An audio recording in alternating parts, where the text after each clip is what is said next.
His Tinder profile said he was 45, but he looked to be in his early 30s at most. Looking for a sugar baby. $700 weekly. No sex. It sounded too good to be true, but, as a broke university student, I was willing to take my chances. I swiped right, and Tinder let me know it was a match. His message came seconds later. "Hey, there sweetheart, smiley face." I cringed at that word. I hated it, but $700 was $700, so I sucked it up and replied. "Hey, winky face." His name was Jack, and he told me he owned his own business, although he never specified what kind of business it was. We talked for a while before he asked me for my Venmo to send me the first payment. After a few minutes, I got the notification. I stared at the $700 for at least 20 minutes, expecting to wake up from a dream at any second. But it wasn't a dream. "You still there?" I clicked on the message. "Yeah. Sorry. If you don't mind me asking, what are you looking for in return?" I stared at the chat until he replied. "I'm just looking for you to do a few favors for me, smiley face." That sounded like it was going to be sexual to me. Like what? For example, the first thing I need you to do is pick up a delivery for me. That sounded innocent enough, but I was still expecting there to be some kind of twist. $700 to pick up a package? Come on, even I wasn't that naive. From the post office or something? No. I'll send you the address, but I'd rather not do this through Tinder. You got Kick? Or you can give me your number. Kick? What was this, 2011? I decided to give him my number instead, and he texted me the address immediately, followed by the address to his house, where I would have to drop off the package. I'm not home right now, but there's a key on the bottom of the blue flower pot near the door. Go inside and put the package on the coffee table in the living room. Make sure that you lock the door when you go inside the house, and then lock it again when you leave. I grabbed my car keys and wallet and got into my car, putting the address into Google Maps. Got it. Amu. My phone buzzed as I backed out of my driveway. I'm serious. Lock the door both times. Please. I thought that was a little excessive, but I promised him that I would. The house looked abandoned. It had a broken chain link fence around it, with a small door that was hanging onto dear life. It stuck out like a sore thumb, surrounded by houses that were a lot nicer than this one in comparison. You here for Jack's shit? I looked up to see a man standing in the open doorway of the house. He took up almost the entire space, his head skimming the top of the door frame. He was huge, in height and muscles, and his entire torso was covered in tattoos. Yeah. I guess. I replied, not moving from my spot on the sidewalk. Stay right there. He said. I did. I actually don't think I would have moved if he had asked me to. I looked around and realized that there was no one else on this street. I was a 21-year-old woman alone in the street. I gripped my car keys. A few minutes later, the man came back out carrying a cardboard box.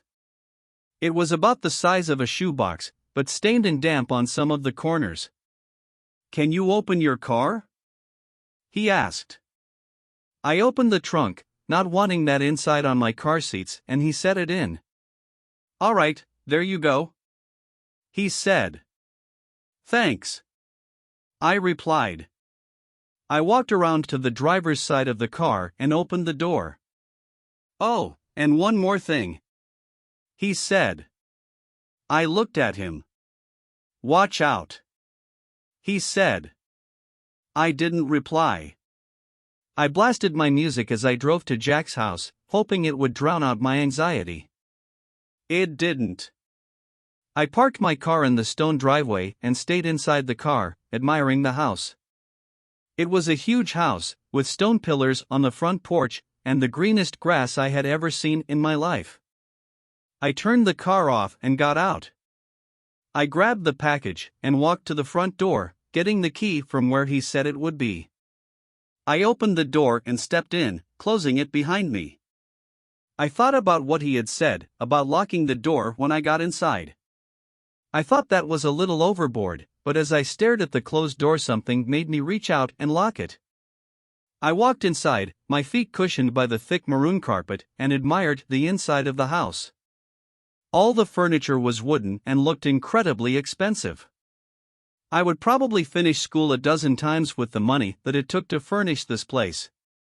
I set the package down on the coffee table, and as I walked back to the door, I heard a phone ringing from somewhere inside the house. I froze. In my pocket, my phone buzzed. I took it out to look. Don't answer any calls that aren't from Marvin. I put my phone back and followed the sound of the phone, poking my head into a few different rooms before I found it in an office. I walked over to the desk and looked at the caller ID. Incoming call from Jack. That was odd. I grabbed my phone to look at the message again. I was starting to get a little bit creeped out and decided I wouldn't answer, just to be safe, and left the house, remembering to lock the door as I left. I've done a few more favors for Jack since then. I drove a BMW to a random park in another city, only to get out and drive a different car back to Jack's house. He had me meet one of his employees at lunch, who then gave me a briefcase to deliver to the first house I had gone to and told me he would know if I looked inside. On several occasions, he asked me to drive down to that same house and stay with the guy, whose name was Julio, for a certain amount of time. In total, I've made around $3,500. Most recently, Jack asked me to stay in his house overnight. I woke up to a text message from him. I need you to spend the night at my house. I hadn't ever seen him in person, but I had talked to him on the phone a few times. He proceeded to tell me he would pay me $1,000 to spend the night at his house, provided that I followed a few rules. I drove to his house that evening. The driveway was empty, and it normally was, but the porch light was on. I walked up, unlocked the door, went inside and then locked it again. Everything in the house looked the same. Jack had told me over the phone that he would leave the list of rules on the dining room table. I set all my stuff down in the living room. My bags looked like garbage compared to the fancy furniture in there. I wandered into the kitchen and then to the dining room. Sure enough, there was a piece of paper on the wooden table, held down by an empty glass. Lock the door when you come in. Only answer calls from Marvin. Don't turn on any faucets between 9 p.m. and 11 p.m. Don't open the door for anyone no matter who they say they are after 10 p.m. If the door to the closet at the end of the hall is open, sleep in the library. If closed, sleep in any of the bedrooms. The gardener comes at midnight. If he starts knocking on the windows, hide. Turn the TV on and let it play on static through the night. Do not forget to do this. Help yourself to anything in the fridge. Smiley face. I'll pay you in the morning. Good night. I made sure to follow all the rules. To be honest, I was regretting my decision. But, seeing as I was already here, and I was getting paid, I decided to stay anyway. I figured as long as I followed all the rules, I'd be perfectly fine. Still, it felt a little odd. What was this? A haunted house? Nevertheless, I lounged around the house for a few hours, as I was planning on going to sleep around 9 since that's the time that all the weird shit would begin to happen. At 8:50, I brushed my teeth, using the faucet for the last time before 9. I checked the closet in the hallway and upon seeing that it was open, I moved my stuff into the library and got ready to sleep on the couch. I locked the doors just in case, and laid on the couch, scrolling through my phone. I hadn't gotten any more messages from Jack, and I started to think up scenarios and reasons as to why he had such strict, peculiar sets of rules in his house. I had dozed off at some point because, at exactly 10:16 p.m., I was woken up by the doorbell ringing. I was about to get up to check, but then I remembered the rule. Don't open the door for anyone no matter who they say they are after 10 p.m. I stayed on the couch, trying not to move, paranoid that they would hear even the slightest sound. It's the police. Open up. I didn't move. Hello? It's the police. Open up or we're coming in. I still didn't move, but I could hear my heartbeat in my ears. There was silence for a while after that. Then the doorbell rang again. Hey, it's Jack. Let me in. It sounded like Jack, but still, I didn't get up. He would have a key, wouldn't he? Why would he need me to let him in? This continued for almost a full hour. Different people would ring the doorbell, announce themselves, and then disappear when I didn't respond. I was finally able to fall asleep, and the gardener never came. When I woke up the next morning, I heard someone in the kitchen. I got up slowly and unlocked the door as quietly as possible, taking my phone with me and walking across the living room and into the kitchen. I stopped at the entrance and peered in. It was Jack. He was standing in front of the stove, stirring something as the coffee machine brewed coffee on the counter behind him. Hey! Good morning, he said when he saw me. Hi, I replied, nervous. I hadn't seen him in person before, but he looked exactly like his pictures online. Scrambled eggs? He asked, motioning to the pan with a wooden spoon. Yeah, thanks, I replied, walking over to take the plate from him. I ate my breakfast and drank some coffee in silence. So how was it? He asked. It was okay. Nothing super freaky happened, I replied. Cool, he replied. There was an awkwardness in the room. I think I'm gonna go now. I have class, I trailed off. I didn't. But I really wanted to get out of there. Oh, no. Yeah, sure.